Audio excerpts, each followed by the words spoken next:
Davantage de ta vie dans notre cœur, davantage de toi dans notre existence, davantage, oh Dieu, de ton onction, de ton esprit, Père, afin de nous faire, oh Dieu, vivre dans la sphère de Dieu, au-dessus de la vie de l'incrédulité. Regarde tes enfants qui sont enseignés, Père, non pour rencontrer une voix et l'autre, mais qui ont besoin et désir de te voir, toi. Toi qui es le désir de leur cœur, descends ici au milieu de nous, Père, et par ta parole, fais du bien à notre cœur, Seigneur. Fais du bien à notre âme, Seigneur, oh Dieu. Parce que c'est à toi seul que notre âme s'abandonne. Ainsi, Seigneur, amène ta guérison au milieu de nous. Oh Dieu, quelque chose de physique. Amène ta délivrance au milieu de nous. Oh Dieu, amène tes bienfaits au milieu de nous, Père. Et amène ta sagesse dans notre cœur. Pour que nous puissions savoir comment nous comporter. Alors que nous sommes, oh Dieu, avec un grand message apporté par un grand prophète, tout ce peuple que toi tu as établi dans notre corps, oh Dieu, nous voulons nous y accrocher, Père, pour que la gloire se revienne à toi et à toi seul. Bénis ces instants, Père, qu'abandonnant tout ce que nous avons dit et tout ce que nous avons fait ici, et que tout cela, Père, ne soit que pour la gloire de ton nom, car c'est ce qui est demandé avec humilité au nom du Seigneur Jésus-Christ. Amen. Que le Seigneur bénisse.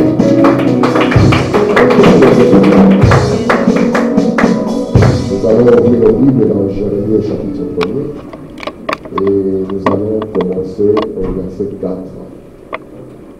Jérémie au chapitre 1er, nous allons lire à partir du verset 4 et nous lirons aussi le 5e verset. Je vais lire la parole de Dieu. Jérémie chapitre 1er dit ceci, le verset 4. La parole de l'Éternel me fit adresser en ce mot. Avant que je t'eusse formé dans le ventre de ta mère, je te connaissais. Et avant que tu fusses sorti de son sein, je t'avais consacré, je t'avais établi prophète des nations. Amen. Nous allons aussi tourner encore les pages de la Bible. Nous allons partir dans Galates au chapitre 4. C'est là où nous avons été le dimanche passé. Nous allons lire encore Galates 4, le premier et le deuxième verset, et puis nous lirons dans 2 Timothée au chapitre 3. Galates 4, j'attends qu'il frère y arrive.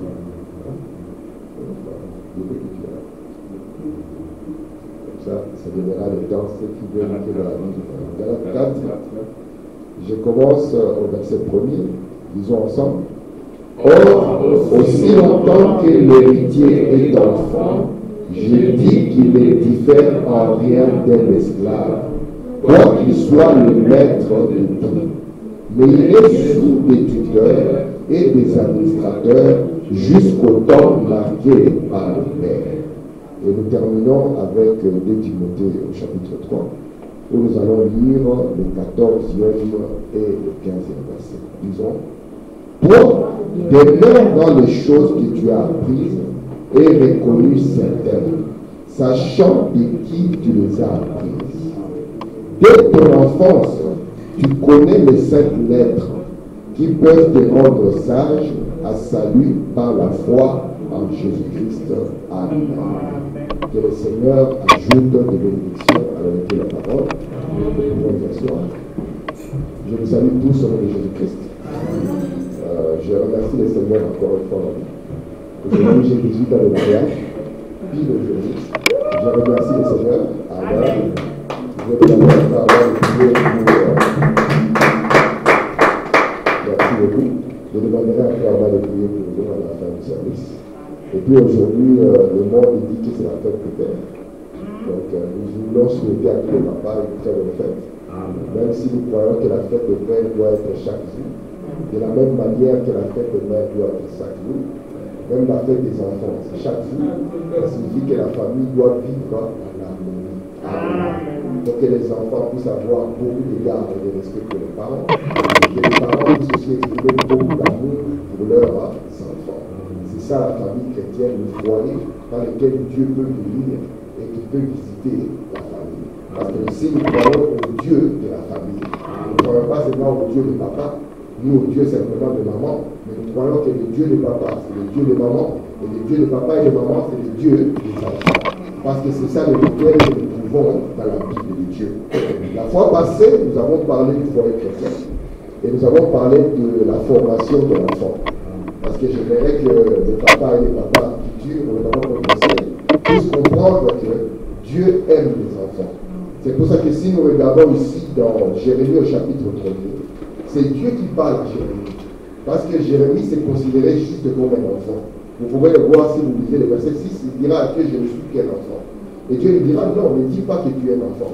C'est moi qui va t'envoyer et moi je serai avec toi. Et pour montrer qu'il est attaché aux enfants, il commence à montrer déjà à Jérémie qu'il l'avait connu avant même qu'il soit formé dans les seins de maman. C'est pour ça que nous croyons que Dieu nous a connus dès avant la fondation du monde. Et il commence à montrer déjà que Jérémie, quand même, moi je te connaissais avant qu'il ne puisse sortir du sein de ta mère. Avant même qu'il ne soit sorti, Dieu avait déjà un plan pour lui. Il voulait que Jérémie puisse être un prophète. Mais souvenez-vous, l'Écriture nous a dit qu'un enfant, même s'il est héritier de beaucoup de choses, lui ne peut pas être différent d'un esclave ou d'un serviteur. Pourquoi? Parce que tout ce que Dieu a pour nous demande de la maturité. Vous voyez les enfants qui sont ici. Ça peut être demain, par exemple, si on était une nation militaire, ça peut être l'armée de demain. Mais nous ne pouvons pas prendre des armes et mettre cela dans leurs mains. Parce que si nous faisons cela, dans les minutes qui suivent, on aura une belle descente ici. Kéry, tu dois voir comment ça tire. Je ne sais pas, il va positionner l'arme dans un sens et il y aura beaucoup de dégâts. Mais avant qu'il puisse avoir l'arme en main, il faut qu'il soit formé à porter cette responsabilité. C'est pour ça que Frère Branham nous dit que la puissance sans le caractère est démoniaque. Parce que Dieu doit former en nous un certain caractère pour qu'il puisse nous confier une certaine responsabilité. C'est pour ça que cet enfant sera placé sous les tuteurs et des administrateurs afin qu'on puisse voir s'il a le vrai caractère. Et ici, nous avons vu que les premiers à qui l'enfant est confié, ce sont les parents. Et Frère Branham nous a dit que mon père croyait à la formation de l'enfant. N'est-ce pas? Parce que si vous le laissez comme ça, la voix de l'enfant, ça a beaucoup de folie. Mais, voyez, le bâton du père, qui ne doit jamais être loin, éloigne la folie de l'enfant et garde l'enfant sur le chemin que cet enfant doit suivre. Je vous ai montré la fois passée, selon Frère Branham, que la vie de l'homme, chaque 7 ans, connaît un changement. Voici pourquoi la première étape de la vie de l'enfant, les premiers responsables, lorsque nous parlons de la vie des grands hommes, ça signifie que dans cette première étape de la vie de l'enfant, ce sont les parents qui doivent exprimer la vie des grands hommes.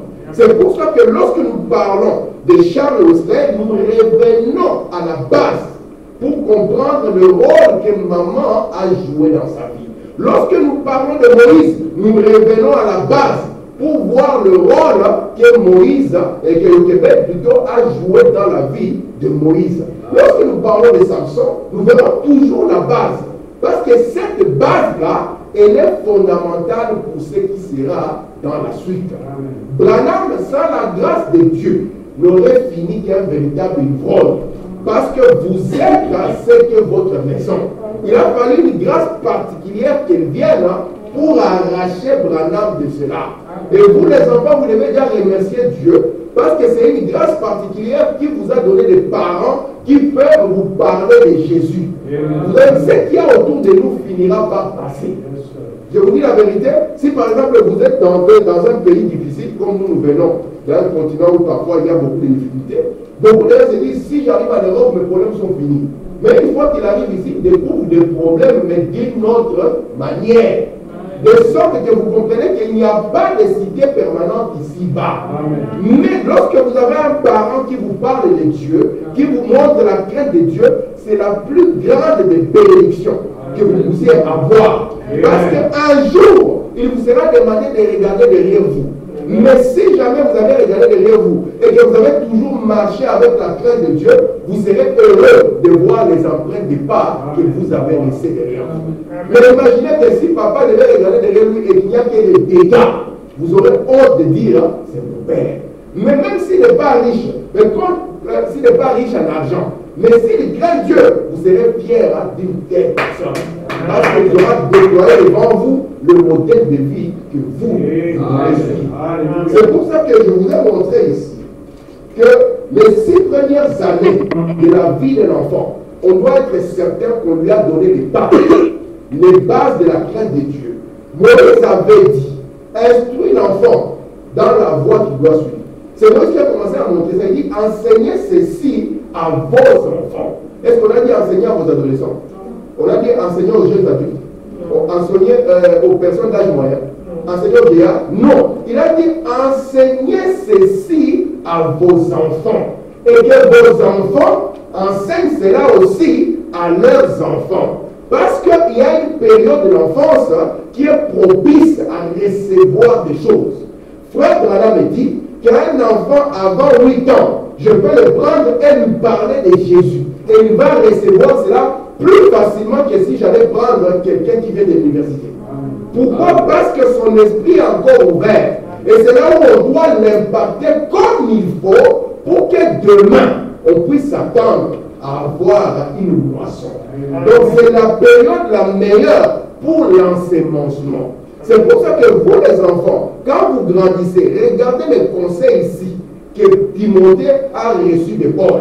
Il dit, tu as connu les 5 lettres, donc les Écritures, depuis ton enfance. Parce que lorsque nous regardons Timothée, automatiquement nous voyons que le don qui est en Timothée n'a pas commencé en lui. Ça a commencé dans sa grand-mère. Et cette crainte de Dieu, la grand-mère l'a transmis à la mère et la mère l'a transmis à Timothée. Et il appelle à Timothée, garde cela, parce que ça te gardera sage. Amen. Est-ce que vous voyez cela? Amen. Regardez ce que Frère va nous dire ici. Je prends ici dans Être conduit, qu'il a prêché le 31 octobre 65, sur paragraphe 26. Frère dit. Puis, après que la mère nous a conduits jusqu'au moment où nous devons acquérir un peu de sagesse pour comprendre ce que papa a à nous dire, alors nous en recevons un autre. Nous recevons un autre conducteur. C'est la maîtresse d'école. Une bonne maîtresse d'école. Donc, dans la première partie de la vie de l'enfant, le premier guide que Dieu lui donne, ce sont d'abord les parents. Et la première personne à qui Dieu confie cet enfant, c'est d'abord la maman. Et après un moment, la maman va comprendre que l'enfant est capable maintenant de recevoir plus de sagesse. Il doit recevoir la doctrine de la maison. Alors là, on conduit l'enfant vers papa. Et papa, le bâton n'est jamais très loin. Parce qu'il doit inculquer la doctrine de la maison à cet enfant. Lui montrer, papa, voici les limites. Et je te promets que si tu vas au-delà, tu vas avoir des soucis. faut vraiment dire, vous devez tenir ce genre de promesses, n'est-ce pas? Et maintenant, une fois que la doctrine est assise dans l'enfant, on peut laisser maintenant cet enfant aller à l'école. J'insiste ici, l'école ne donne pas d'éducation. L'école nous donne l'instruction. Mais l'éducation, nous venons de la maison avec notre éducation. Donc c'est aux parents d'éduquer leurs enfants et c'est aux enseignants d'instruire les enfants dans la science de l'école. Écoutez, il faut maintenant dans la suite. Parce que nous avons maintenant une bonne maîtresse d'école. Je ne sais pas s'il y a encore de bonnes maîtresses aujourd'hui. Elle essaye de vous enseigner, de vous donner l'instruction. Vous voyez quoi là? Pour mieux vous adapter dans la vie. Comme nous savons qu'il y a un enfant, même si nous voyons Rita Mène, nous savons que Rita Mène, c'est une maman potentielle. Et si demain il y a un demain, nous devons préparer Rita Mène à faire face à la vie. Alors, qu'est-ce qu'on fait? On vous prend et on vous amène à l'école. Si l'école n'était pas importante, si ce n'était pas quelque chose d'important, on n'allait pas vous y amener. Parce que l'école aujourd'hui, c'est l'enfer. L'enfant va faire face aux choses incroyables. Il va apprendre des choses qu'il ne devait jamais apprendre. Il sera confronté à toutes sortes d'éducation et il sera plus en danger que jamais. Et d'ailleurs, il va y passer plus de temps que le temps que nous passons avec lui. De sorte que s'il quitte la maison sans base, l'école devient l'hécatombe pour la famille.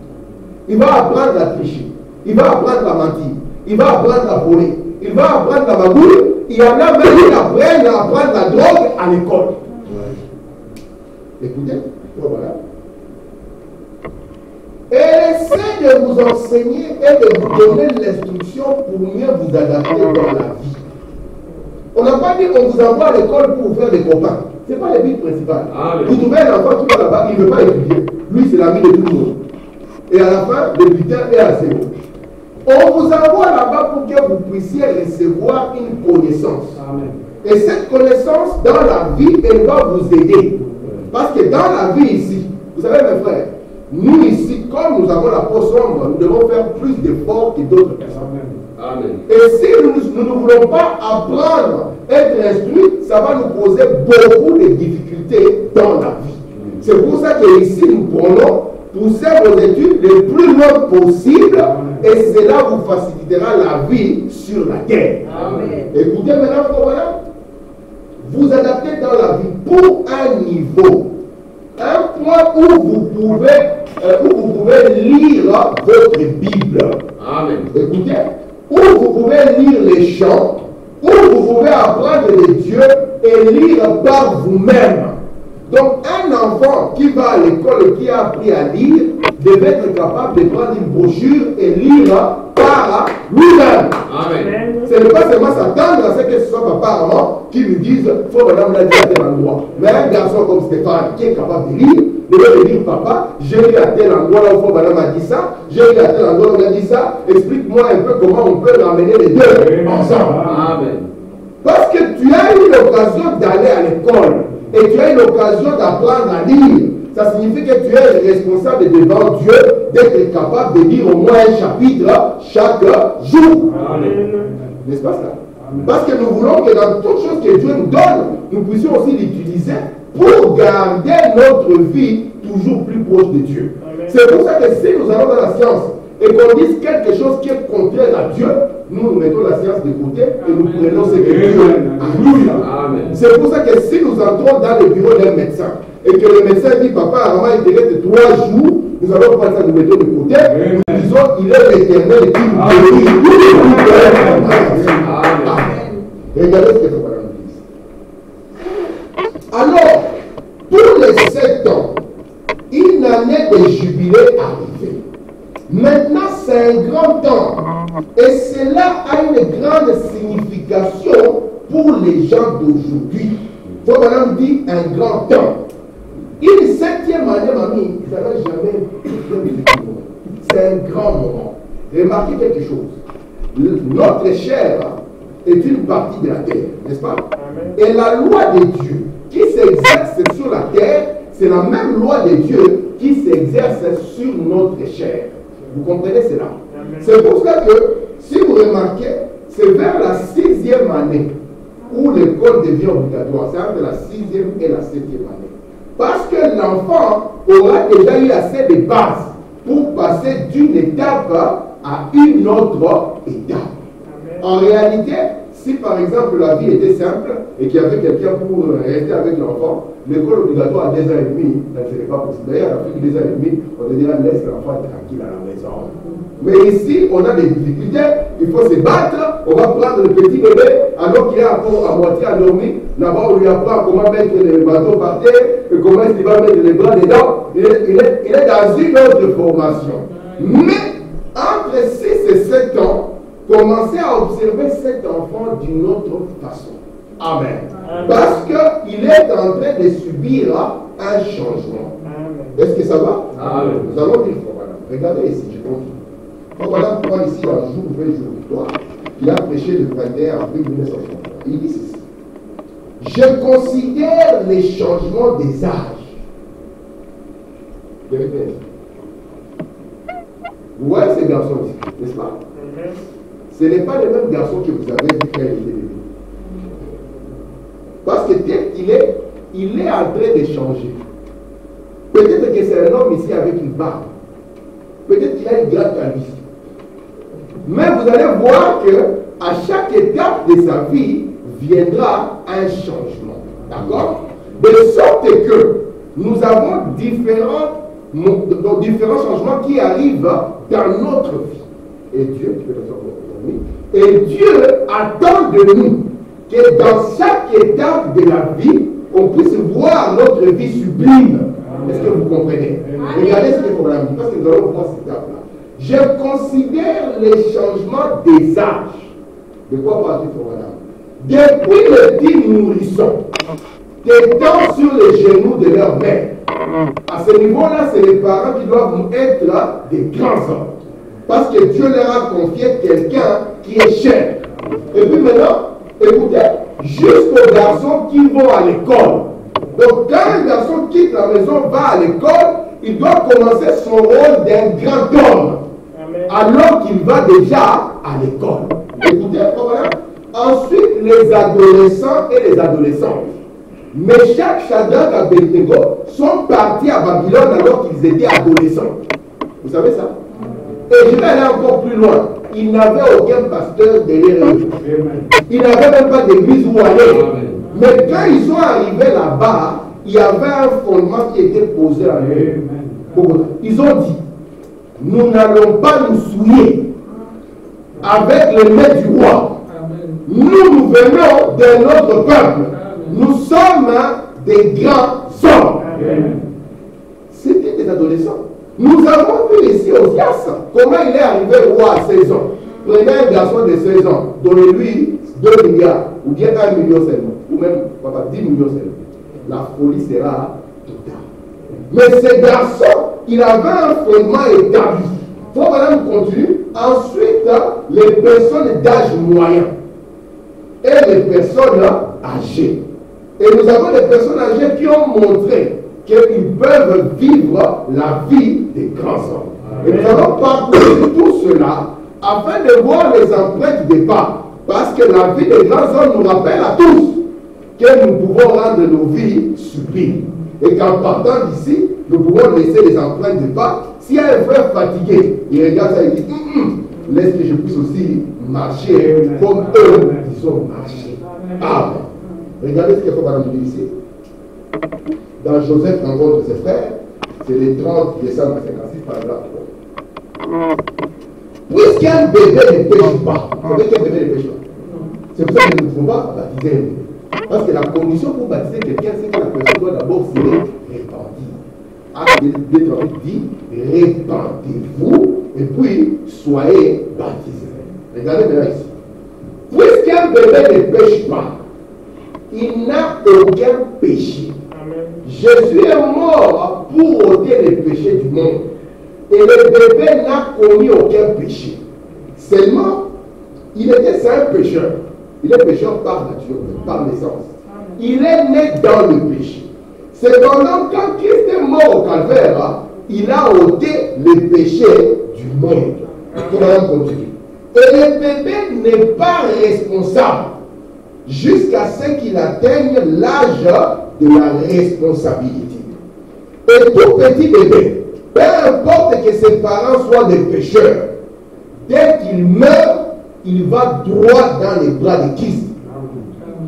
Parce que celui-ci a payé le prix. Peu importe que le bébé soit né dans le péché, par adultère ou quoi que ce soit, cela ne change rien du tout. Amen.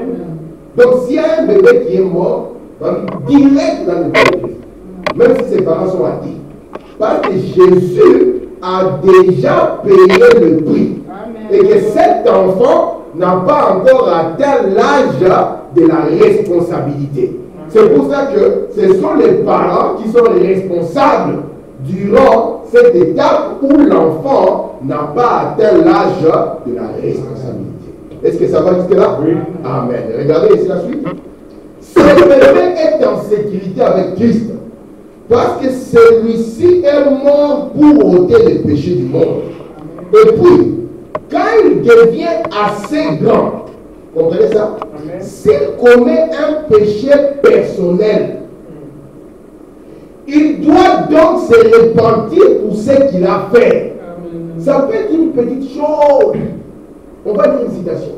Quelqu'un avait commis une faute alors qu'il était encore enfant de cœur dans l'église catholique. Il est tombé malade. On voulait l'opérer. Il a dit non, je dois d'abord rencontrer l'homme de Dieu. Et il faut madame dire, lorsque je le rencontre, nous allons chercher les problèmes à la source. Amen. Et puis là, le Saint-Esprit est descendu et lui a dit ce qu'il avait fait alors qu'il était un petit enfant de cœur dans l'église catholique. Et le monsieur a été étonné. Il dit, oh, cela a été retenu contre moi. Il dit, oui, c'est la seule chose que je vois qui a été retenue contre toi. C'est pour ça que lorsqu'ils commencent à grandir, il faut leur parler de la repentance. Il faut même dire, nous devons leur apprendre à être honnêtes, à savoir réparer. Hein? Quand il commet une faute, il doit être capable de dire pardon. Amen. Parce que c'est de cette manière qu'il reviendra vers Dieu en disant Seigneur, pardonne-moi. Il dira à son frère, j'ai tort, pardonne-moi. Et demain, quand il sera marié, quand il sera en erreur, il dira à sa femme, hein, pardonne-moi. Le point, ils ont dit, c'est moi le chef ici. Écoutez ici, voilà. S'il commet un péché personnel, il doit donc se repentir pour ce qu'il a fait. Mais s'il n'a aucun péché personnel, jusqu'à ce qu'il soit assez grand pour commettre un péché, pour distinguer le bien et le mal. Même la science vous dira que c'est vers l'âge de 7 ans qu'un enfant commence à distinguer le bien du mal. Un enfant de 7 ans ne peut pas mentir sans savoir qu'il a en train de mentir. Il ne peut pas voler sans savoir qu'il est en train de voler. Voici pourquoi l'âge est sorti et a parlé à Billy à l'âge de 7 ans. Il a dit, fais attention, ne bois pas, ne fume pas, ne suis pas ton corps. Alors qu'il était en train de le dire parce que l'environnement de Billy était déjà mauvais. Il était en train de le garder pour qu'il ne soit pas responsable de l'environnement dans lequel il évoluait. Amen. Un jour, lorsque Billy était déjà un adolescent et qu'il devait mourir, aller à l'enfer, il a regardé, il a dit, la seule chose qu'il a dit, Seigneur, je n'ai jamais commis adultère. Il dit, mais il avait commis tout ce qu'il avait comme faute. Il dit, mais Seigneur, quand ça quand même, aie pitié de moi. Amen. Pourquoi nous disons ceci? Parce que ne pensez pas, dis que toi à un moment tu n'es pas responsable devant Dieu. Parce que tu connais la vérité, tu connais ce qui est juste. Et si tu choisis de pencher vers un autre côté, un jour tu peux te tenir devant Dieu et il va te poser la question, est-ce que tu n'as pas été enseigné sur ça? Vous comprenez cela? Amen. Amen. Remarquez ici ce que Thomas est en train de dire. Dans Joseph encore de ses frères. Par conséquent, il est demandé aux bien-aimés d'amener leurs petits au Seigneur en les remettant au pasteur dans ses bras. Et lui les élève par la foi vers Christ et demande à Christ de les bénir. Amen. Donc les bébés, nous ne les baptisons pas, mais nous les amenons pour les consacrer à Dieu. Amen. Pourquoi nous faisons ça? Il faut madame dire, il y a un adage qui dit, quand ils sont petits, ils vont te marcher sur le pied. Et quand ils seront plus grands, ils vont te marcher sur le cœur. Il Pour leur dire, consacrons-les à Dieu et cela n'arrivera pas.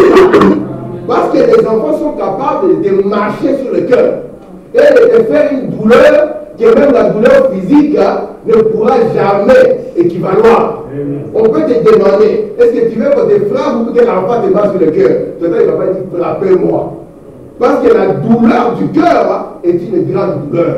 Et les consacrer à Dieu, ce n'est pas simplement les amener en un jour. Mais les consacrer à Dieu, c'est les amener jour après jour et leur montrer les chemins du Seigneur.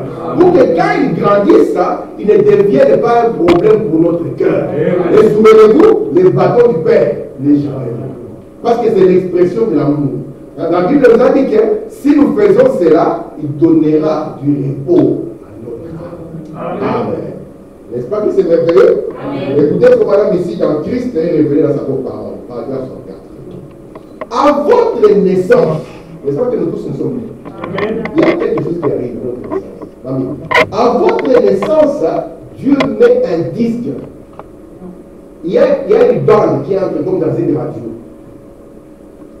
Dieu met un disque. Il met un disque, mais pendant un moment, ça ne fait pas beaucoup de bruit. Donc ce disque pendant un temps n'enregistre rien. Parce que si c'est un bébé qui marche sur quelque chose, il tape, ça tombe, ça n'enregistre rien. Parce que Dieu sait qu'il est comme Adam au début. Il n'est pas encore dans l'âge de la raison ni de la responsabilité. Regardez ici. Vous savez, parce qu'il s'agit d'un petit bébé. Jusqu'au jour où il arrive à l'âge de la raison, c'est alors que le bruit commence. L'enregistrement commence. Ah, mais c'était une petite chose. J'avais volé juste, tu vois, c'était le bic de mon voisin. Mais l'enregistrement a commencé. Écoutez ici. La personne se met à dire des choses. Le petit commence à mentir les yeux, il te regarde droit dans les yeux. Il te balance un mensonge et il est calme comme tout. À faire des choses dont il doit répondre. Vous comprenez ça? Est-ce qu'on a dit quelqu'un d'autre? Il doit répondre. Frère Branham s'est trouvé en enfer à l'âge de 14 ans. Amen. Écoutez, Branham. Et puis, lorsque la vie de cette personne se termine, écoutez, ce disque, ou plutôt cette bande magnétique est enlevée et placée dans l'immense bibliothèque de Dieu. Comment allez-vous contourner cela à la barre du jugement alors que ce sera joué à nouveau devant vous? Chacun de vos mouvements, chaque pensée qui vous aura traversé l'esprit. Voici pourquoi nous devons prendre position pour Jésus. Amen.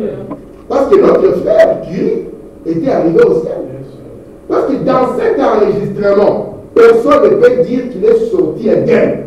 Si on fait jouer cet enregistrement, comme l'homme est né dans le péché, on verra toujours qu'à un moment, c'est toujours chaos. Amen. Mais une fois que le cœur est converti à Dieu, n'importe quoi là-bas, si vous commettez une erreur, vous aurez en vous quelque chose qui vous dira, frère, vous devez remettre ça à l'ordre. Amen. Daniel Curie est sorti, les grands évangélistes, les prédicateurs aiment les honneurs. Il pensait qu'au ciel, il se peut être comme un prédicateur. Alors que les dons passeront. Amen. Donc, qui es-tu? Il s'annonce. Il n'y a pas de frère. Non. Parce que là-bas, la tribu frère, c'est la tribu frère. Il a dit les grands évangélistes. Je crois qu'à la fin, il peut même insister sur les mots. Il était déplumé. Lorsqu'on dit les grands évangélistes, donc dans le sens, ouvrez la porte que j'entre. On dit, mais ici, on intimide personne. Ce ne sont pas les titres qui entrent ici. Maintenant, ouvrons les livres. On a fait jouer les disques. On dit, n'as-tu jamais pris quelque chose de quelqu'un sans l'intention de les rendre? De là, tu te souviens, les jours où tu avais volé la brochure. J'ai demandé, je vois un pasteur. Un pasteur, faites-moi la brochure que j'ai dit, mais avec l'intention de partir avec la brochure. Ça, c'est mon cas. Tu te souviendras du jour où tu as volé alors que tu savais que voler c'est mauvais. Et que tu pensais peut-être que c'était juste ma mère m'avait envoyé, elle avait oublié les 50 centimes, je suis resté avec. Et derrière, c'est juste les 50 centimes. Et maintenant, la chose qui a sauvé Daniel Curie, c'est parce qu'il s'était rangé du côté de Jésus. Amen. Amen. C'est pour ça que nous sommes en train de demander aux enfants, ne dites pas je suis un enfant. Non. Ne dites pas je suis encore jeune. Non. Amen. Ne dites pas j'ai encore du temps. Non. Aujourd'hui, c'est ton temps. Amen. Amen. Parce que Dieu aime les enfants. Dieu parle aux enfants. Dieu s'intéresse aux enfants. Il veut que les enfants soient aussi conscients que quand ils arrivent dans l'âge des responsabilités, Dieu commence aussi à enregistrer. Amen. Amen. Est-ce que ça va jusque-là? Écoutez, voilà. Dans une délivrance totale, paragraphe 74, celui qui l'a prêché le 12 juillet 59. C'est l'ami de Frère Madame là qui était parti voir le médecin. Il savait qu'on doit l'opérer. Mais il savait que quand c'est l'opération, vous devez être sûr qu'il n'y a rien qui soit resté derrière. Amen. Parce que ça peut être l'occasion où Dieu vous appelle. Alors, comment vous allez vous tenir devant Dieu alors qu'il y avait des choses que vous pouvez mettre en ordre et que vous avez repoussé ça à demain? Et maintenant, pour un et cet homme venait à peine d'entrer que le Saint-Esprit a remonté dans sa vie. Ouais, une bande, on peut la jouer, on peut avancer, on peut reculer. Donc là, on a reculé. Lorsqu'on avance, ça devient une prophétie. C'est ce qui va arriver dedans. Maintenant, on a reculé. Regardez. Et il en a sorti quelque chose qu'il avait fait quand il était enfant de cœur à l'église catholique. Ça, mais c'est l'église catholique, c'est rien. Non! Tu l'as fait à l'église catholique, papa. Et même si tu as fait quelque chose de faux, où que ce soit, ça reste faux. Tu ne peux pas te justifier. Regardez ici. Il a dit c'est la vérité, c'est la pure vérité. Le monsieur a répondu. Il a dit voulez-vous dire que c'était retenu contre moi? J'ai dit c'est la seule ombre que je vois dans votre vie. Mes chers enfants, ne négligez pas les petites choses. Amen. Maman a dit on n'ouvre pas les jus. Toi tu ouvres les jus. Moi, à part les 4 enfants que j'ai un autre enfant invisible dans la maison. Quand il dit, vous savez comment il s'appelle? Son nom c'est je ne sais pas. Il dit c'est qui? Ah, je ne sais pas. Ah, ils disent l'enfant est visible. Ici, il avait commis quelque chose qui peut-être n'était pas grand. Voilà, c'est lui, il est étonné qui s'était retenu contre lui. Et s'était retenu contre lui quand il était un enfant. Mais Dieu vient ici nous montre que c'est ça une ombre qui se tient entre toi et Dieu. Amen. Et c'était l'occasion pour lui de reculer aussi dans le temps pour aller réparer cette chose. Comme madame dit, j'ai commencé à penser quand j'étais enfant, comment maman nous donnait du popcorn. Et que moi déjà, c'est lui le grand frère qui portait le popcorn. Il dit, moi j'allais déjà me cacher, j'ai mangé déjà une bonne partie. Il dit après, quand c'était l'heure de manger avec le petit frère, on partageait le là. Moitié, alors que lui était conscient qu'il avait déjà consommé sa part. Ça peut sembler une petite chose, mais Dieu regarde à toutes ces petites choses. Ce sont les petites choses qui tiennent les grandes. C'est pour ça que nous sommes partis seulement dans les grandes choses et nous avons oublié les petites choses. Ça a fini là-bas. Alors que ce sont les petites choses. Frère Madame dit, s'ils ne comprennent pas les ABC, on ne peut pas les amener dans l'algèbre. Parce que les ABC, c'est ce qui va tenir les algèbres demain. Amen. Amen. Regardez ici, dans le procès. Frère Madame dit ceci, paragraphe 136. Celui qui a prêché le 21 juin 34. À l'arbre, à l'âge de 7 ans, une voix m'a parlé, disant, ne fume jamais, ne chic jamais. Chiquer ici, ce ne sont pas les tabacs non. Les chiquets ont chiqué les tabacs. Les tabacs ont chiqué.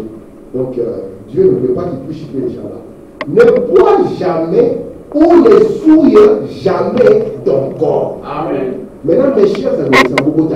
Cette parole valable pour William Branham, valable pour les jeunes adolescents qui reçoivent son message. Amen. Ne filme jamais. Ce n'est pas le film, mais ici ça va encore plus loin. Ne filme jamais. Ne chic jamais. Ne bois jamais. Parce qu'à un âge comme ça, les jeunes vont commencer à dire ouais, il y a du vodka martini. Quand on va sortir dans un anniversaire à 17-18 ans, c'est là qu'on commence à découvrir le vodka martini. Mais cette parole doit toujours retentir dans ton cœur. Ne bois jamais, ne fume jamais, ne souille jamais ton corps. Parce que tu dois vivre la vie d'un grand homme. Nous allons arriver à cet âge-là, voir ce que Frère Branham dit. Vous serez étonnés. Regardez, je continue, Frère Branham dit ceci. Dans les Bibliens, il a prêché le 11 décembre 1963.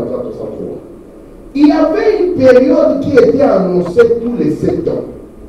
On comptait 6 années. La 7e année, ceux qui étudient la Bible, les prédicateurs et ceux qui sont assis ici autour, vous savez que c'est vrai. C'était appelé, la 7e année était appelée l'année des jubilés.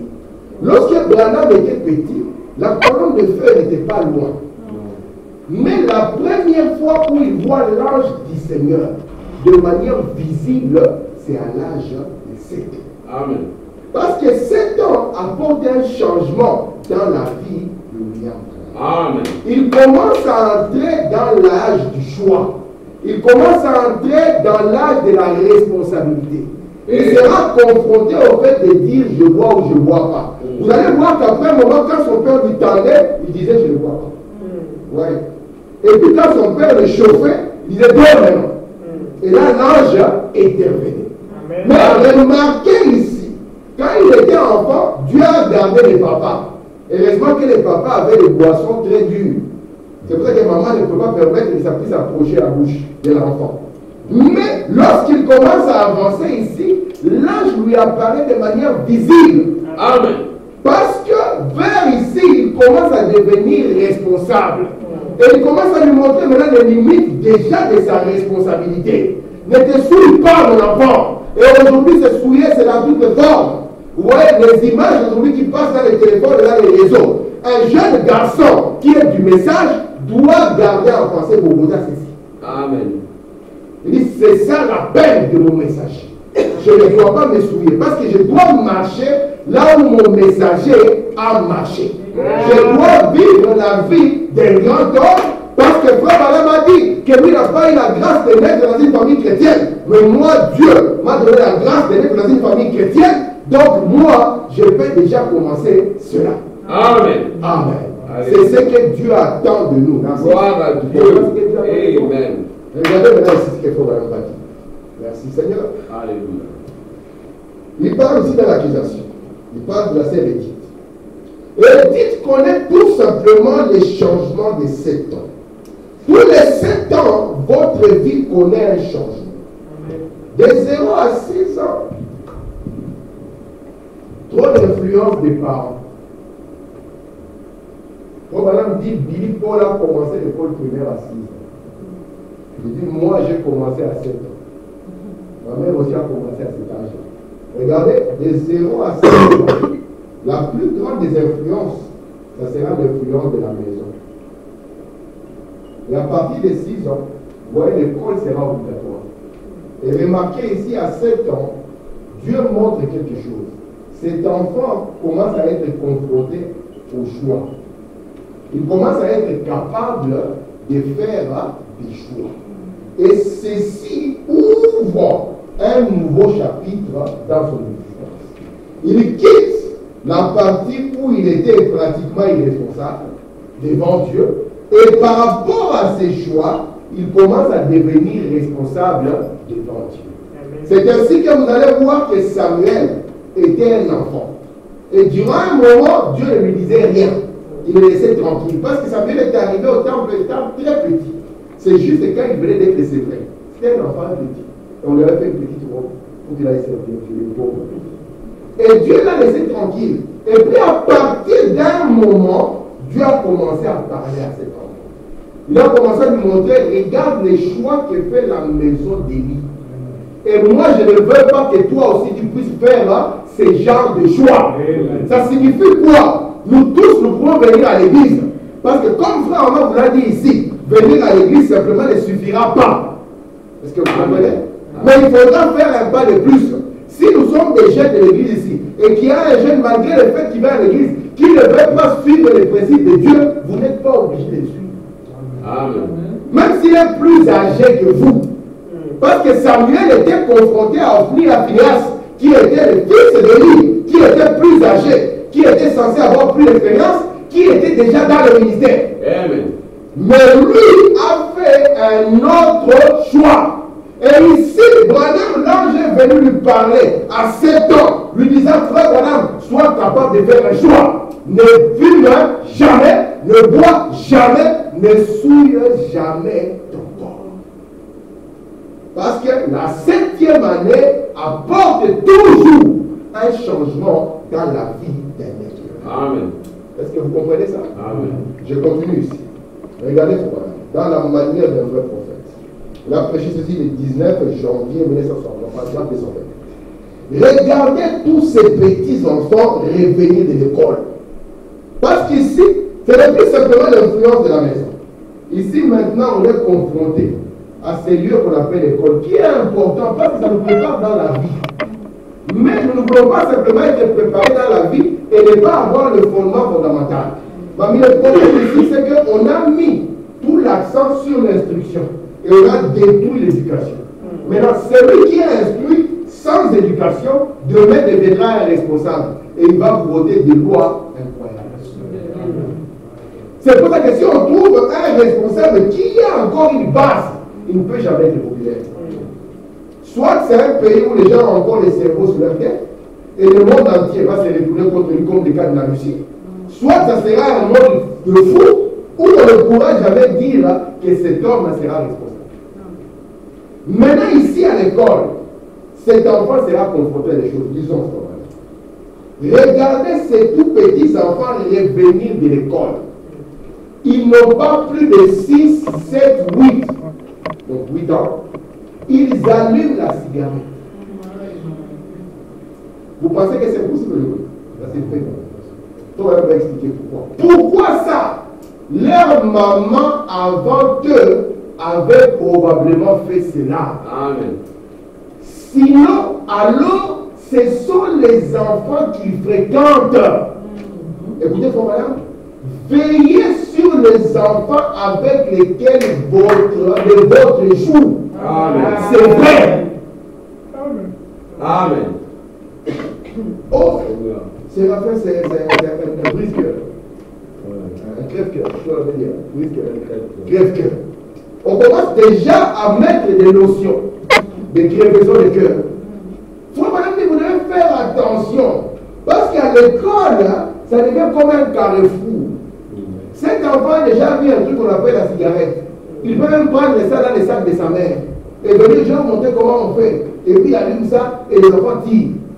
Il dit, vous devez faire attention. Parce que si ce n'est pas l'influence des mauvais parents, ça sera l'influence des enfants eux-mêmes. Et ne vous limitez pas à la cigarette, hein, c'est tout un monde qui s'ouvre. Moi j'ai vu des enfants de l'école primaire, dans l'école de mes enfants, c'est mon enfant qui me disait, il dit les filles sont déclarées qu'elles sont toutes lesbiennes. Il dit, mais c'est quoi ce que fait? Elles sont encore à l'école primaire. Mais remarquez déjà l'esprit, c'est ça le monde aujourd'hui. Remarquez déjà l'esprit qu'on tire de l'école. Elles commencent déjà à cultiver et à accueillir ce genre d'esprit. Parce qu'à l'école, qu'est-ce qu'ils vont voir? Ils vont voir la conséquence de la société aujourd'hui. Un enfant qui n'a que 2 mamans. Ma fille a été avec un collègue, c'est un garçon. Mais ce garçon-là, il me dit, il est bizarre. Parce que lui ne connaît pas les papas. Il a 2 mamans. Parce qu'aujourd'hui, on a le plus, on a ce qu'on appelle le plus parents. C'est ça le monde aujourd'hui. Vous voyez maintenant les dangers que s'il n'a pas de base à la maison et qu'il est déjà confronté au choix, sachant que l'homme naît dans le péché, penche facilement vers le mal, qu'est-ce qui va arriver? C'est pour ça que l'ange est descendu vite. Madame, tu dois faire le choix. Et au delà du choix, ça va jusque-là. Et toi, madame, nous donne un conseil. Et je donne les conseils aux enfants. Chacun écoute-moi. Regarde bien les amis que tu as à l'école. Amen. Parce que si toi, tu ne les influences pas, ils vont t'influencer. Amen. Je ne veux pas que vous soyez des enfants. Comme vous êtes des enfants ici, vous êtes encore plus jeunes, vous jouez des instruments, vous aimez le Seigneur, et puis quand on grandit, vous commencez à vous asseoir là derrière. Et puis après, vous asseyez dans la pyjama. Et puis après, le dimanche, on ne vous voit pas. Et puis après 3 mois, on ne voit pas, ah, j'avais le cours. Est-ce que vous comprenez ce que je suis en train de dire? Ce sont des choses qui commencent en douceur. Et l'école, c'est une porte de l'enfer au total. Alléluia. Écoutez, frère, madame. Amen. Soyez bien élevés. Enseignez à vos enfants à bien agir. N'est-ce pas que c'est pour madame? À être honnête. Amen. À être franc. Amen. Et là, quand c'est toi, dis maman, c'est moi. Amen. Même quand ça te coûtera cher, dis c'est moi. Écoutez, frère, loyaux, même quand ils sont à l'école. Amen. Soyez aussi à l'école comme des frères. Amen. Parce que la vie que vous allez déployer, ça s'est passé à l'école. C'est à votre école, là, on saura si tu es un croyant ou pas. Amen. Il faut que les gens qui viennent autour de toi sachent que ces garçons croient en Dieu. Amen. Vous avez déjà un musulman avoir 11 mètres des musulmans. Alors que le monde est contre eux. Alors que tout le monde est contre eux. Ils n'ont même pas les Saint-Esprit, aucune puissance d'en haut. Alléluia. Dans la tradition de leur père, ils disent même si vous êtes contre moi, je suis musulman. Alléluia. Et nous, avec un tel message à l'école, nos enfants, Alléluia. c'est là où vous devez briller. Mon père a déjà des limites. Nous avons une doctrine de la maison. Et je suis ici gardien de la doctrine de la maison. La doctrine de la maison, c'est que nous gardons les principes de Dieu. Et tu vas être fier. Et tes collègues te respecteront. Amen. Alléluia. Quand vous serez avancé à l'âge, ils diront, papa, chapeau. Toi qui avais déjà compris. Regardez ce que on va dire. Il dit ici dans ses paroles, il va des promesses. Par exemple, les promesses. Mon petit garçon. Il parle de qui? De son petit garçon, n'est-ce pas? Qui? Joseph. C'est un garçon tout fait. Et il va où? À l'école. Là où il écoute n'importe quoi. Écoutez, vous madame, un jour à mon retour, il avait dit une certaine chose et avait répondu à sa mère sur un ton insolent. C'est là où il va apprendre le mot bizarre. L'insolence, il va voir, ah, il y a un enfant qui répond comme ça à la maîtresse. Ah, maman, attends, on se parlait, tu vas attendre. C'est à l'école. Branham comprend ça. Joseph, mon fils, il a répondu à sa mère d'une manière, voyez, sur un ton insolent. Mais ce n'est pas quelque chose que Joseph a eu de la maison. Non. Il va à l'école où il écoute n'importe quoi. C'est pour ça que nous devons faire attention. Parce qu'à l'école, il y a du n'importe quoi. Amen. Est-ce que vous pouvez dire amen? Amen. Écoutez ici, mon madame, je continue.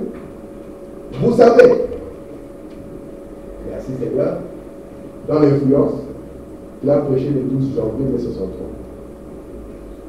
Il y a 2 manières de faire toutes choses.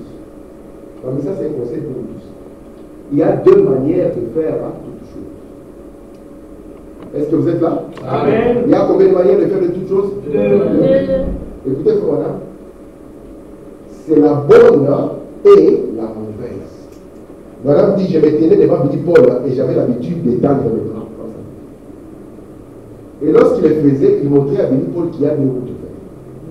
Si tu prends ces chemins, tu vas aller là-bas. Si tu prends cet autre, tu vas aller là-bas. Mais ce sont 2 chemins qui sont différents. Voilà, on continue. L'autre jour, j'ai placé le petit Joseph sur mes genoux. Et je lui ai dit, il a combien? Il a 8 ans. Un petit garçon lui avait marché sur les orteils. Et lui et ses petits garçons se sont battus. Je lui ai donc dit, Joseph, les parents d'aujourd'hui posent d'abord la question, c'est un blanc? Oui, c'est un blanc. faut les frapper pour qu'ils comprennent que nous avons souffert de l'esclavage, de la colonisation, du néocolonialisme. Pour venger des ancêtres, ne te laisse pas faire. Écoutez, frère, madame. Je lui ai donc dit, Joseph, ne fais pas cela. Il a dit, mais papa, il a fait telle chose et telle chose. J'ai dit, peu importe ce qu'il a fait. Écoutez la suite. Écoutez. Souviens-toi simplement, Joseph. Aimes-tu ton père? Il a dit, oui, papa.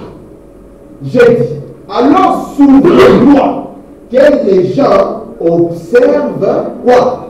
Oh. Mais il y a de 8 ans. Amen. Les gens observent ta vie, sachant que tu es un fils d'un prédicateur. Amen. Aujourd'hui, c'est un enfant. Joseph, tu as 8 ans. Les gens observent ta vie parce qu'ils savent que tu es le fils d'un prédicateur. Tu vas sur Instagram, tu vas sur Facebook, tu te mets avec des bandanas, et n'oublie pas que les gens t'observent, ils savent que ton père était prédicateur. Amen. Je continue. Gloire à Dieu. Et puis, si tu fais quelque chose de mal, alors ils diront, est-ce que ce prédicateur permet à son fils de faire une telle chose? Moi, je ne suis pas sur TikTok. Je ne suis pas sur Instagram. Amen. Je ne suis pas sur les réseaux. Amen. Mais alors, comment est-ce que je verrai? Mais il y a d'autres qui sont là. Il va voir, ah, ça c'est qui? C'est Ryan. Oh! Bon, il dit, c'est son père qui lui apprend ça. C'est ça l'évangile qu'il prêche. C'est ça la vie des grands hommes. Regardez ici. Regardez comment. Eh bien, nous savons qu'ils le font de toute façon. Toutefois, nous le savons. En tant que chrétiens, nous savons que nous devons essayer d'élever nos enfants correctement. Mais c'est une bonne chose que de garder cela devant eux tout le temps. Amen. De faire ce qui est juste. Ne prenez jamais cet autre chemin. Écoutez, il faut regarder la suite. Il parle toujours à Joseph, n'est-ce pas? Vous voulez écouter la suite de la conversation? Écoutez. Ainsi j'ai dit, en effet, tu vois, cela ne gâchera pas seulement ta réputation, Joseph. Donc, un Joseph de 8 ans a une réputation. Amen. Il a une réputation à sauvegarder. Et Abraham va plus loin. Lorsque tu te mets là-bas comme un rappeur sur TikTok, avec en fond la musique de Kobalado ou je ne sais qui, cela ne gâche pas seulement ta réputation. Il faut maintenant me dire, écoutez, Joseph, mais ça gâche la réputation de ta mère. Amen. Écoutez encore plus loin, ça gâche la réputation de tes soeurs. Donc ça gâche premièrement la base de la maison. Écoutez, frère, ça gâchera la réputation de ton père. Et ça portera atteinte à la cause de la famille que nous soutenons. Donc la première fois, ça va frapper d'abord la famille. Ça ne va pas s'arrêter là. Écoutez. Ensuite, ça portera atteinte à ce que nous soutenons, Jésus-Christ. Amen. Tu ne dois pas faire cela. Amen. Alléluia. Donc, lorsque je suis adolescent, l'autre il a fait comme ça, et tout, moi aussi je vais, mon père n'est pas sur TikTok, boum. Il n'avait que 8 ans. Il s'est battu. Et on pourrait demander, est-ce que c'est oui, c'est lui qui a commencé. Il m'a traité de nègre. Je lui ai montré c'est quoi un nègre. On peut dire qu'il avait raison. Mais lorsque tu agis comme ça, cela ne t'arrête pas sur ta réputation. Ça touche ta mère, ça touche tes frères et sœurs, ça touche ton père, ça touche même Jésus-Christ. Amen. Voilà, il y a que 8 ans. Alors, regardez ici. J'ai dit, notre Seigneur nous a dit que si quelqu'un nous frappe sur une joue, présentons-lui simplement l'autre. Bien sûr. Pour commencer, c'est un peu dur pour un petit garçon d'un tempérament colérique de penser à de telles choses. Mais de toute façon, placer la chose devant lui pour qu'il ne fasse pas cela. Amen. Est-ce que vous le croyez? Amen. Écoutez, frère Madame, je vais dire une citation, il m'arrête. Il dit ceci. C'est un ami de frère Madame. C'est un docteur là-bas. Il dit, frère Madame, ce que je vais te dire, toi tu peux le comprendre. Parce qu'il te dit. Ensuite, le docteur est entré. Il a dit, frère Madame, étant un ancien baptiste, certainement que vous savez quelque chose au sujet de notre message. J'ai dit, eh oui. Il a dit, eh bien, lorsque j'étais un garçon, de quel âge? De 7 ans, le Seigneur. Amen. Amen. Il peut appeler un garçon de 7 ans. Et je n'ai pas pris cette citation, regardez beaucoup. Lorsque j'avais 7 ans, là où Dieu m'a appelé. Amen. Et aujourd'hui, nous avons beaucoup d'enfants qui commencent à dépasser 7 ans. Lorsque j'avais 7 ans, c'est là où Dieu a parlé à moi. C'est là où Dieu est venu vers moi. Et toujours, c'est l'école du jour. Regardez ce que Papa va dire sur ces enfants. Je vais m'arrêter là. Je prends ici la question-réponse sur les 15 1954. C'est très intéressant. C'est. Voilà, on dit c'est une fille très spirituelle. Elle est restée spirituelle. Regardez ces livres. Ma petite fille avait 8 ans. Quel âge? 8 ans. Quel âge? 8 ans. Elle est venue vers moi. C'est Marie. Comparez. Elle s'est assise sur mes genoux. Elle a dit, papa, je veux croire au Seigneur Jésus-Christ. Je veux me faire baptiser. À 8 ans. Est-ce que, voilà, quand madame l'a dit, si tu ne peux pas baptiser, tu ne peux pas manger le soir. Pas de fruits cette semaine. Elle avait quelque chose qui avait commencé dans son cœur. Et à 8 ans, elle est venue toute seule. Elle s'est assise sur le genou de papa. Elle dit, papa, je veux croire au Seigneur Jésus. Je veux me faire baptiser. Comment elle dit?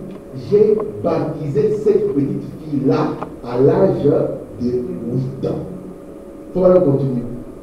Donc, si ces petits-là veulent se faire baptiser, baptisez-le.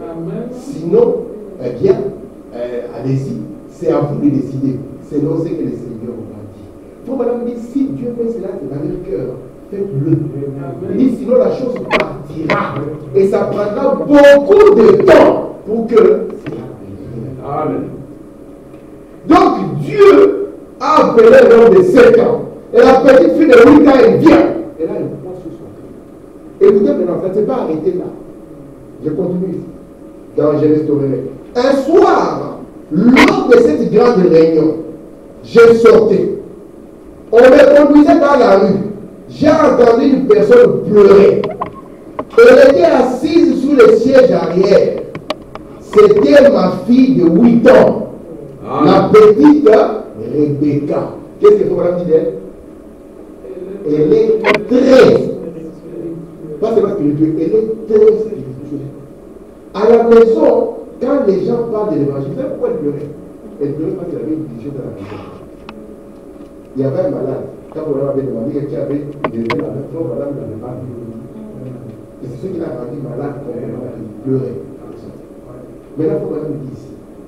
À la maison, quand les gens parlent de l'évangile, elle va se mettre dans l'autre pièce, écoutant par la porte.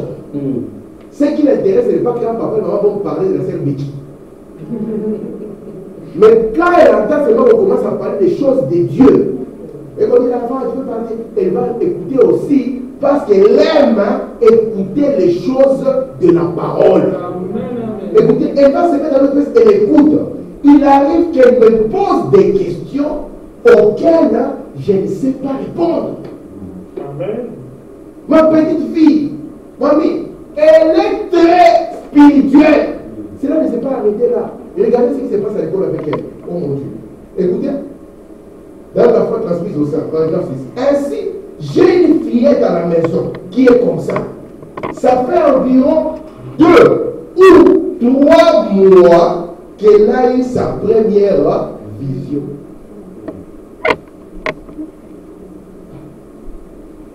Les adultes n'ont jamais eu de vision. Même pas un songe spirituel. On continue ici. Elle s'est trouvée là dans la salle de classe. Elle était où? En enfer. Dans la salle de classe. Et là, Jésus lui a apparu sous la forme d'une nuée. Amen. Juste une fillette de 7 ans. Amen. Il avait les bras tendus. Amen.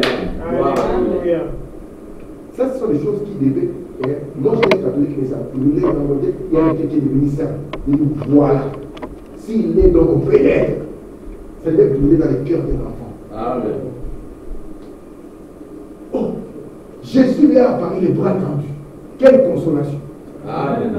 Mais à 8 ans, on va se demander Ligue des champions. Qui est devenu champion? C'est cette conversation qui est le GOAT. Les amis, si ça va. C'est la les bruits de all time. Donc il y a les plus grands dans le football, c'est qui?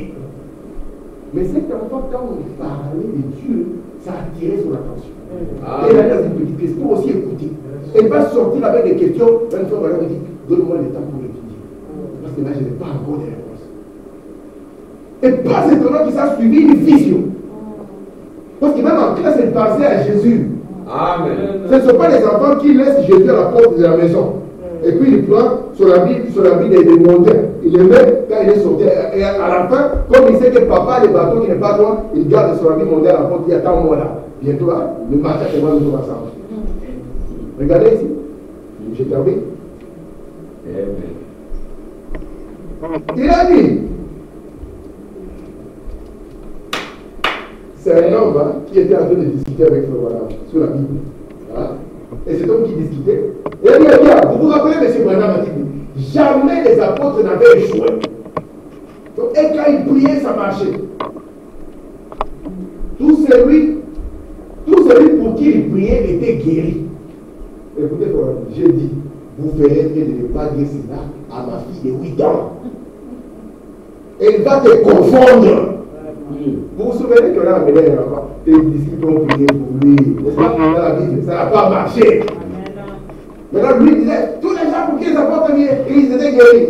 Comme la Bible ne dit pas ça à ma fille de 8 ans. Amen. Elle va te confondre. Vous ne connaissez pas la Bible mieux que ça. Amen. Donc à 8 ans, cet enfant, vous connaissez la Bible. Amen. À 8 ans, elle pouvait faire face à quelque chose qui n'est pas biblique. Et dire, monsieur, même si vous êtes un grand docteur, ceci n'est pas biblique. Pour montrer, mes amis, que lorsque l'école s'ouvre, marchez avec le Seigneur Jésus. Amen. Parce que si vous ne le faites pas, là c'est un endroit où on écoute n'importe quoi. Amen. Et ce qui va en suivre sera une catastrophe. Alors qu'il y a des Dieux vivants qui peuvent vous accompagner, même Dieu. Ils peuvent vous donner une vision. Ils peuvent vous y garder. Ils peuvent vous y préparer. Ils peuvent vous Alléluia. gloire de Dieu qui est là. Amen. Frère Madame me dit, j'ai fini. Il dit ceci, il dit, vous savez, aujourd'hui le diable veut que nous puissions épouser les filles catholiques. Il dit parce que il veut encore les tuer comme il les avait tués. Il dit parce que ça sera à ces filles catholiques d'élever. Et ils vont les élever loin de la vie, loin des principes de Dieu. Et ça sera des enfants qui seront. Mais nous avons un message. Vous voyez, c'est un enfant de 8 ans. Il a vécu la vie d'une grande dame. Et il a laissé des empreintes. Il a commencé à publier. On lit, crois seulement. Crois seulement. Et c'est par ces publications que j'ai connu l'histoire de Ryan. C'est par ces publications que j'ai promis à Dieu que si tu me donnes un enfant, je te donnerai un enfant. Et Gloire à Dieu. Des empreintes, des pas. J'ai 8 ans. Mais à 8 ans, que fais-tu? J'ai 7 ans. À 7 ans, que fais-tu? Tu peux aussi faire quelque chose pour les Seigneurs. Amen. Quand Stéphane était à l'école, il devait partir avec sa Bible. Il avait sa Bible, il lisait. Je me demande si aujourd'hui il est capable de prendre sa Bible et de prendre un copain dans la Renaissance, lui dire voici la voie de ma vie. pas simplement dans une discussion. Parce qu'il priait, il lui posait même le nom. Alléluia. Je pense que c'est quelque chose qui doit continuer. Amen. Parce que c'est en cela que nos enfants sont. Amen. Que le Seigneur nous bénisse.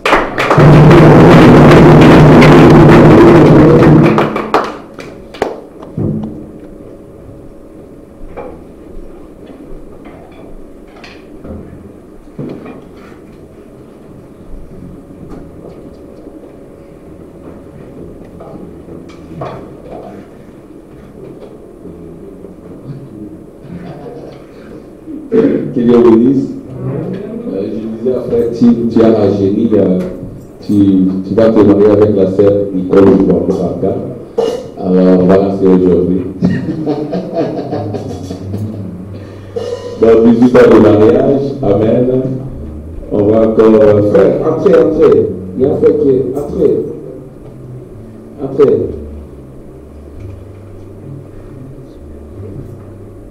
Que Dieu te bénisse. Frère Gani, que Dieu te bénisse. Entrez. Voilà, donc 18 ans de mariage, amen. Acclamation pour le Seigneur.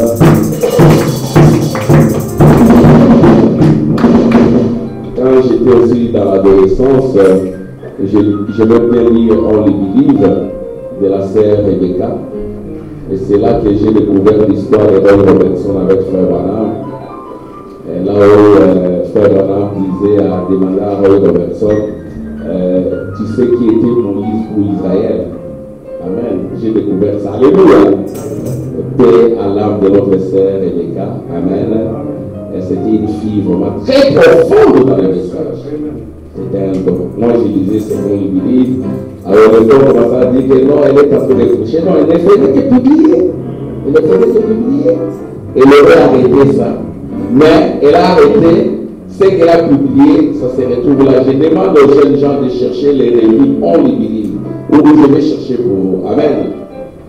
Et c'est là aussi on essaie aussi d'approfondir notre anglais. Amen. Dieu a parlé en anglais et c'est aussi des liens en anglais. Amen, jeunes gens. Gloire à Dieu. Alléluia. Acclamation pour le Seigneur.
Jésus-Christ, il tout forte, dans laquelle, Seigneur, mon frère Tim et la sœur Nicole se sont retrouvés, Seigneur. Oh Dieu, nous te sommes infiniment reconnaissants pour ce couple modèle, pour ce couple qui tient à ta parole, Seigneur. Ce couple qui tient au feu qui se sont prononcés il y a 18 ans, Seigneur. Oh Dieu, ils ont béni grâce à ton sang. Ils ont béni grâce à ta présence. Ils ont béni grâce au Dieu de visitation. C'est parce que tu les as visités. Je te prie, Seigneur, de demeurer avec eux, Père. Oh Dieu, de les réconforter, Seigneur. Alors que, Seigneur, ils sont une grande bénédiction pour ton peuple. Alors que, Seigneur, le diable cherchera les combattre. Mais, Seigneur, je te remercie pour la victoire que tu leur as accordée. Oh Père, ils ont surmonté des injures, des épreuves, mais ils sont restés avec toi. Je te prie de les inspirer. Je te prie de les bénir, de les garder en parfaite santé. Au nom de Jésus, je détruis tout esprit de maladie ou de confusion et je réclame ta présence davantage, ta présence dans les fertiles, dans la cernicole, même dans les enfants. Bénis leur couple, oh Dieu, qui prospère à tous égards. Nous te remercions parce que tu les as beaucoup bénis, Seigneur. Puisqu'il est béni davantage, qu'il ne manque de rien. Oh Dieu, tu connais leurs projets, qu'ils prospèrent, qu'ils aient du succès. Au nom de Jésus, je déclare, oh Dieu, toutes ces bénédictions sur ces couples. Je déclare, oh Dieu, ces couples, ils vivent dans tes bénédictions consacrées. Je te les abandonne entre tes mains. Père, sois devant et devant eux et derrière eux. Seigneur, que la nuit de gloire les visite constamment le jour et la colonne de feu la nuit et le soir. Bénis les enfants, bénis les progénitures, bénis les maisons. Oh Dieu, merci. Je crois que tu l'as fait. Parce que Seigneur, je t'ai demandé toutes ces bénédictions.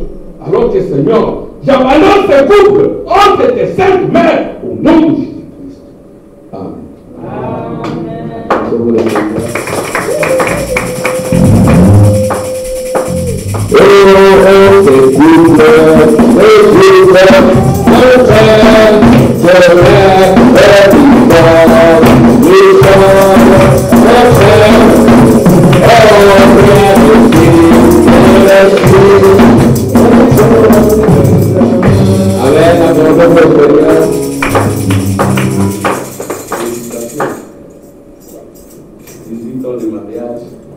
C'est beaucoup, amen. Plus aussi pour nous, amen. Et ils ont eu le courage de le dire. Nous, c'était le 22, chérie, c'est quand le 12 mai.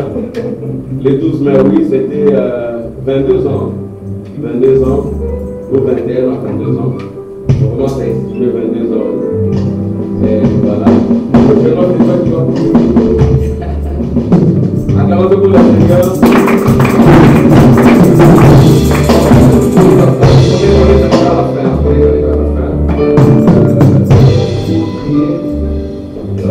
De mettre ce projet en fait avec le Seigneur. J'ai obtenu la signature d'une sœur parce que c'est ce qu'on m'a demandé. Et ceux qui n'ont pas signé, j'aimerais que même ceux qui ont 15 ans puissent signer parce que selon la réglementation, un garçon ou une jeune fille de 15 ans ici en Belgique, avec le consentement de ses parents, peut travailler. Donc, j'aimerais que je vais faire signer ce papier. Vous pouvez signer. Puis aussi pour nous, parce que nous avons une rencontre à la banque ARSA le vendredi. Donc, c'est Dieu nous aide. Nous avons des projets que Dieu nous a signés. Venez à l'église, les enfants, n'oubliez pas tous ces enseignements, s'il vous plaît. Et venez pas simplement comme des auditeurs, appliquez-vous. Amen. Papa vous accompagne jusqu'à un certain niveau. Après, c'est lui qui devait continuer. Alléluia! Cherchez vraiment à connaître le Seigneur. Si vous avez ce désir-là, Dieu va vous apparaître. Amen. Quand on cherche Dieu, on le trouve pas. Mais si tu cherches Dieu, Dieu va te rencontrer. Et ce que le pasteur Tim m'a prêché, 7 ans, 8 ans, c'est la vérité. Amen. Je me souviens, moi j'habitais Yolo, j'étais un catholique, mais par moment, je sentais le désir d'aller dans l'armée d'Israël. Je vais dans l'armée d'Israël. J'allais partout que j'avais peut-être 8 ou 9 ans. J'allais tout seul. Amen. J'ai même Dieu qui a visité ou bien mon parent. Tout petit qui vous visite aussi. Amen.